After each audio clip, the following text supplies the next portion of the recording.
اور کدو قریب آپ کے منہ کے قریب آتا اور آپ بغیر کسی محنت کے اسے کھا لیا کرتے تھے، اور ایک ہرن آتی جو آپ کو قریب سے دودھ پلا کر چلی جاتی تھی۔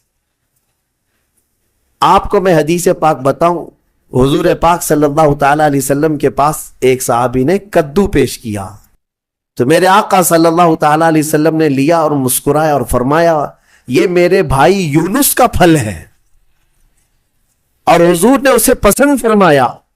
اور کدو کے فوائد آج بھی لوگ گنا رہے ہیں۔ جب نہایت کمزوری ہو تو کدو کو کھانے سے فوری طور پر طاقت پیدا ہوتی ہے، جتنی بھی اس کے اندر کمیاں آئی ہوں اس کدو کے ذریعے سے اس کی اصلاح ہوتی ہے۔ بلکہ عاشقوں کی جماعت اس کو کدو نہیں کدو شریف کہا کرتے۔ ہاں، حضور پاک صلی اللہ تعالی علیہ وسلم کی مرغوب غذا ہے، پسندیدہ ہے۔ نبیوں سے جو چیز ریلیٹڈ ہو جائے وہ یقیناً شریف تو ہوتی ہی ہے۔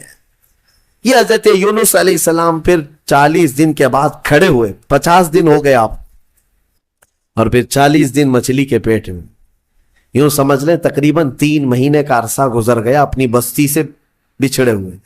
واپس جب 3 مہینے کے بعد یونس علیہ السلام اپنی بستی میں آئے تو ساری بستی والے بڑے خوش ہو گئے ہیں، سب دوڑے دوڑے آئے، آپ کے ہاتھوں پر سارے لوگوں نے بیعت کیا، اور اللہ کے نبی کی جیسی پیروی کرنی تھی پوری بستی والوں نے پیروی کیا۔ اللہ تبارک و تعالیٰ نے اس قوم کو معاف فرمایا۔ میں نے پڑھا جتنے نبیوں کی امتیوں کے بارے میں، صرف یونس علیہ السلام کی قوم ایک ایسی ہے جو گناہ کے بعد یا شرک اور بت پرستی کے بعد واپس پلٹ آئی تو اللہ نے ان کو اپنے محبوب جماعت میں شامل فرمایا۔ اتنا ہی نہیں، کچھ تفسیروں میں یہ بھی ہے کہ یونس علیہ السلام کی امت کو اللہ تعالیٰ نے آج تک زندہ رکھا ہے۔ جیسے اصحاب کہف ہیں، یونس علیہ السلام کی امت کے لوگ وہ پہاڑیوں میں، جزائر میں کہیں پر ہیں۔